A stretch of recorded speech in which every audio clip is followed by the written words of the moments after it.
ಪ್ರಿಯ ವಿದ್ಯಾರ್ಥಿಗಳೇ, ಇಂದು ಅಂದರೆ ಮಾರ್ಚ್ 1, 2025 ದ್ವಿತೀಯ PUC ಕನ್ನಡ ಪ್ರಶ್ನೆ ಪತ್ರಿಕೆಯ ಕೀ ಉತ್ತರಗಳನ್ನು ನೋಡೋಣ.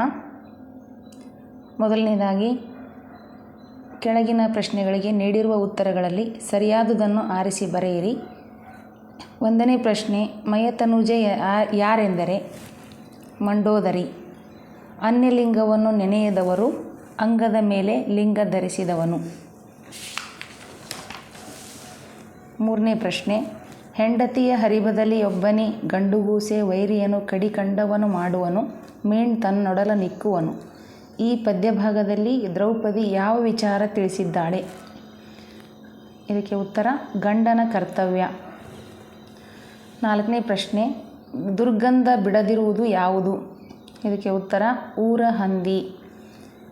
5ನೇ ಪ್ರಶ್ನೆ, ಹೊರಲೋಕವನ್ನು ಪರಿಚಯಿಸಿ ಎಚ್ಚರಿಕೆ ಕೊಟ್ಟವಳು ಯಾರು?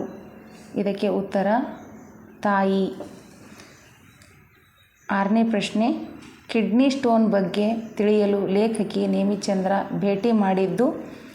ಇದಕ್ಕೆ ಉತ್ತರ ಕಮಲಾ ಮೇಡಮ್ ಮತ್ತು ಮುದ್ದೇಗೌಡ. 7ನೇ ಪ್ರಶ್ನೆ, ತಾನು ಹರಿದು ಬರುವಾಗಲೆಲ್ಲ ತನ್ನ ಸೆರಗಿನಂಚಿನಲ್ಲಿರುವ ತೋಟಗಳಿಂದ ಆಗಾಗ್ಗೆ ಅಷ್ಟಿಷ್ಟು ತೆಂಗಿನಕಾಯಿ ಸೌದೆ ಕಟ್ಟಿಗೆಗಳನ್ನು ತಂದು ಕುದುಪನ ದಿಟ್ಟಿಗೆ ಅವನ್ನೆಲ್ಲ ಬೀಳಿಸುತ್ತಿಲ್ಲವೇ? ಧಣಿಗಳ ಬೆಳ್ಳಿಲೋಟ ಗದ್ಯದ ಈ ಸಾಲುಗಳು ಕೆಳಗಿನ ಯಾವ ಹೇಳಿಕೆಯನ್ನು ಸಮರ್ಥಿಸುತ್ತವೆ? ಇದಕ್ಕೆ ಉತ್ತರ ಕುದುಪನ ಕುಟುಂಬದ ಬಗ್ಗೆ ಹೊಳೆಗೆ ಇದ್ದ ಕಾಳಜಿ. 8ನೇ ಪ್ರಶ್ನೆ, ನಿರೂಪಕರ ಗೆಳೆಯ ಪ್ರಕಾಶ. ಉತ್ತರ ಇಕಾಲಜಿಸ್ಟ್. 9ನೇ ಪ್ರಶ್ನೆ, ಅಲ್ರಿ ನಾಗರಾಜ್, ಇವು ಯಾವುದಾದ್ರೂ ತೀರ್ಮಾನ ಆಗೋ ಕೇಸುಗಳೇನ್ರಿ? ನೀವು ಬೇರೆ ಡಿಪಾರ್ಟ್ಮೆಂಟಿಗೆ ಬುದ್ಧಿ ಕಲಿಸ್ತೀನಿ ಅಂದ್ರಲ್ಲ, ಹಾಗೆ ಅವರೂ ನಿಮಗೆ ಕಲಿಸಬೇಕು ಅಂತಿರ್ತಾರೆ. ಕಲಿಯೋದಕ್ಕೆ ಯಾರಾದರೂ ತಯಾರಿದ್ರೆ ತಾನೇ ಕೇಸ್ ತೀರ್ಮಾನ ಆಗೋದು. ಹೀಗೆಂದು ನಿರೂಪಕರು ನಾಗರಾಜನಿಗೆ ಹೇಳಿದ ಮಾತಿನಲ್ಲಿ ವ್ಯಕ್ತವಾಗುವ ಭಾವ? ಇದಕ್ಕೆ ಉತ್ತರ ಡಿಪಾರ್ಟ್ಮೆಂಟುಗಳ ಮಧ್ಯದ ಹೊಂದಾಣಿಕೆಯ ಕೊರತೆ. 10ನೇ ಪ್ರಶ್ನೆ, ನಾಗರಾಜ ಕೋವಿ ಹಿಡಿದು ಕುಳಿತಿದ್ದು ಎಲ್ಲಿ? ಇದಕ್ಕೆ ಉತ್ತರ ಶಿಕಾರಿ ಗಂಡಿ. Option E. ಆ ವಿಭಾಗ, ಬಿಟ್ಟ ಸ್ಥಳಗಳಿಗೆ ಆವರಣದಲ್ಲಿ ಕೊಟ್ಟಿರುವ ಉತ್ತರಗಳಲ್ಲಿ ಸೂಕ್ತವಾದುದನ್ನು ಆರಿಸಿ ಬರೆಯಿರಿ. 11ನೇ ಪ್ರಶ್ನೆ, ವಾಲ್ಪರೈಗೆ ದುರಂತ ಬೀಜಗಳು ಮೂಲ ಬೀಜಗಳು ಡ್ಯಾಶ್ ರೂಪದಲ್ಲಿ ಬಂದವು. ಚಹಾ ಗಿಡ 1ನೇ ಉತ್ತರ. ಹಾಗೆ 12ನೇದ್ದು, ಸ್ಥಳೀಯ ಭಾಷೆ ಕಲಿಯದ ಅನ್ಯ ಭಾಷಿಕರು ಡ್ಯಾಶ್ ಉಳಿಯಬೇಕಾಗುತ್ತದೆ ದ್ವೀಪ ಜೀವಿಗಳಾಗಿ. 13, ಭೂಮಿಯ ಮೇಲಿನ ಮೊದಲ ವಿಜ್ಞಾನಿ ಡ್ಯಾಶ್ ಮಗು. 14, ಶೇಷನು ರಾಮಾಯಣದ ಕಥೆಯನ್ನು ವಾತ್ಸಾಯನನಿಗೆ ಹೇಳಿದನು. 15, ವೀರೇಂದ್ರ ಸಿಂಪಿಯವರು ಹೇಳುವ ಹಳ್ಳಿಯ ಚಹಾ ಹೋಟೆಲಿನ ಹೆಸರು ಚಂದ್ರಭವನ. ಹಾಗೆ ಈ ವಿಭಾಗದಲ್ಲಿ ಹೊಂದಿಸಿ ಬರೆಯಿರಿ. 16, ಪುರಂದರದಾಸ ಕೀರ್ತನೆ. ಬೆಳಗುಜಾವ ಮುಕ್ತಕಂಠ. ಶಿಲುಬೆ ಏರಿದ್ದಾನೆ KS ನಿಸಾರ್ ಅಹಮದ್. ಚಿಟ್ಟೆ ಮತ್ತು ಜೀವಯಾನ, ಹತ್ತಿ ಚಿತ್ತ ಮತ್ತು ಸುಕನ್ಯಾ ಮಾರುತಿ, ಒಮ್ಮೆ ನಗುತ್ತೇವೆ. ಕೆಳಗಿನ ಪ್ರಶ್ನೆಗಳಲ್ಲಿ ಯಾವುದಾದರೂ 4 ಪ್ರಶ್ನೆಗಳಿಗೆ ಸೂಚನೆಗೆ ಅನುಗುಣವಾಗಿ ಉತ್ತರಿಸಿ. ಭಾಷಾಭ್ಯಾಸದ ಪ್ರಶ್ನೆಗಳು.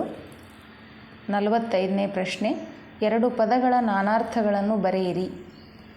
ಮೊದಲನೇದು ಬಟ್ಟೆ. ಬಟ್ಟೆ ಅಂದರೆ ಒಂದು ಅರ್ಥದಲ್ಲಿ ವಸ್ತ್ರ, ಇನ್ನೊಂದು ಅರ್ಥದಲ್ಲಿ ದಾರಿ. ಹಾಗೆ ಕವಿ. ಕವಿ ಅಂದರೆ ಲೇಖಕ ಹಾಗೂ ಆವರಿಸು. ನೆಕ್ಸ್ಟು ಅರಿ ಅಂತಂದರೆ ತಿಳಿ, ಇನ್ನೊಂದು ಅರ್ಥದಲ್ಲಿ ಶತ್ರು. 46ನೇ ಪ್ರಶ್ನೆ, 2 ಪದಗಳ ಗುಣವಾಚಕಗಳನ್ನು ಬರೆಯಿರಿ. ಇದರಲ್ಲಿ ಕಲಿಭೀಮ ಅಂದರೆ ಗುಣವಾಚಕ ಪದ ಕಲಿ ಅಂತಾಗುತ್ತೆ. ಗಟ್ಟಿಪಾದ ಇದರಲ್ಲಿ ಗಟ್ಟಿ. ಶ್ರೇಷ್ಠ ವಿಜ್ಞಾನಿ ಇದರಲ್ಲಿ ಶ್ರೇಷ್ಠ ಅನ್ನೋದು ಗುಣವಾಚಕ. ಹಾಗೆ 47ನೇ ಪ್ರಶ್ನೆ, 2 ಪದಗಳ ತದ್ಭವ ರೂಪ ಬರೆಯಿರಿ. ಯೋಗಿ ಜೋಗಿ, ಪರೀಕ್ಷಿಸು ಪರಿಕಿಸು, ಯಶ ಜಸ. 48ನೇ ಪ್ರಶ್ನೆ, 2 ಕ್ರಿಯಾಪದಗಳ ಧಾತು ಗುರುತಿಸಿ. ಓದಿದನು ಓದು, ಬೀಸುತ್ತಿತ್ತು ಬೀಸು, ಹಾಡುವಳು ಹಾಡು. 2 ನುಡಿಗಟ್ಟುಗಳನ್ನು ನಿಮ್ಮ ಸ್ವಂತ ವಾಕ್ಯಗಳಲ್ಲಿ ಬಳಸಿ ಬರೆಯಿರಿ. ಕಾಲು ಕೀಳು, ಅದಕ್ಕೆ ಪೊಲೀಸರನ್ನು ನೋಡಿ ಕಳ್ಳನು ಕಾಲು ಕೀಳುತ್ತಾನೆ. ರಾಮಬಾಣ, ಗಿಡಮೂಲಿಕೆಗಳು ಸರ್ವರೋಗಕ್ಕೂ ರಾಮಬಾಣದಂತೆ ಕೆಲಸ ಮಾಡುತ್ತವೆ. ನೆಕ್ಸ್ಟು ಗಾಳಿ ಸುದ್ದಿ, ನಾವು ಗಾಳಿ ಸುದ್ದಿಗೆ ಕಿವಿಗೊಡಬಾರದು. ಹಾಗೆ 50ನೇ ಪ್ರಶ್ನೆ, ಯಾವುದಾದರೂ 2 ಅನ್ಯ ದೇಶ ಪದಗಳನ್ನು ಬರೆಯಿರಿ. ಇದಕ್ಕೆ ಬಾಟ್ಲಿ, ಸೆರಫ್, ರೈಲು, ಫೋನ್, ರಿಂಗ್, ರೈಟ್, ರಾಂಗ್ ಇತ್ಯಾದಿ ಯಾವುದಾದ್ರೂ ಭಾಷೆಯ ಪದಗಳನ್ನು ಬರೀಬೋದು. ಅನ್ಯ ದೇಶೀಯ ಪದಗಳನ್ನು ಈ ರೀತಿಯಾಗಿ ಬರೆಯಬಹುದು. ಹಾಗೂ ಪ್ರಬಂಧ ಹಾಗೂ ಪತ್ರಗಳನ್ನು ಇಲ್ಲಿ ನೀವು ನೋಡಬಹುದು. ಪ್ರಬಂಧ ಏನು ಕೇಳಿದ್ದಾರೆ ಅಂತಂದರೆ 51ನೇ ಪ್ರಶ್ನೆ, ವಿದ್ಯಾರ್ಥಿ ಜೀವನದಲ್ಲಿ ಗ್ರಂಥಾಲಯದ ಮಹತ್ವ ಅಥವಾ ವಿಶ್ವ ಚದುರಂಗ ಅಥವಾ ಚೆಸ್ದಲ್ಲಿ ಭಾರತೀಯರ ಸಾಧನೆ ಅಂತ ಕೇಳಿದ್ದಾರೆ. ಮತ್ತು ಪತ್ರವನ್ನು ಕೂಡ ಗಮನಿಸಬಹುದು. ನಾನು ಈಗಾಗಲೇ ಹಿಂದಿನ ವಿಡಿಯೋದಲ್ಲಿ ಪ್ರಬಂಧ ಹಾಗೂ ಪತ್ರವನ್ನು ಯಾವ ರೀತಿ ಬರೆಯೋದನ್ನೋದನ್ನು ಹೇಳಿದ್ದೀನಿ. ಇನ್ನೂ ಹೆಚ್ಚಿನ ಪ್ರಶ್ನೆಗಳಿಗೆ ಉತ್ತರಗಳು ನಿಮಗೆ ಬೇಕಾಗಿದ್ದಲ್ಲಿ ನೀವು ನನಗೆ ಕಮೆಂಟ್ ಮಾಡಿ ತಿಳಿಸ್ಬೋದು. ಪ್ರತಿ ಪ್ರಶ್ನೆಗೂ ಉತ್ತರಗಳನ್ನು ನಾನು ತಿಳಿಸೋ ಪ್ರಯತ್ನ ಮಾಡ್ತೀನಿ. ಈ ವಿಡಿಯೋ ನಿಮಗೆ ಇಷ್ಟವಾಗಿದ್ದಲ್ಲಿ ದಯವಿಟ್ಟು ಶೇರ್ ಮಾಡಿ, ಲೈಕ್ ಮಾಡಿ, ಸಬ್ಸ್ಕ್ರೈಬ್ ಮಾಡಿ. ಧನ್ಯವಾದಗಳು.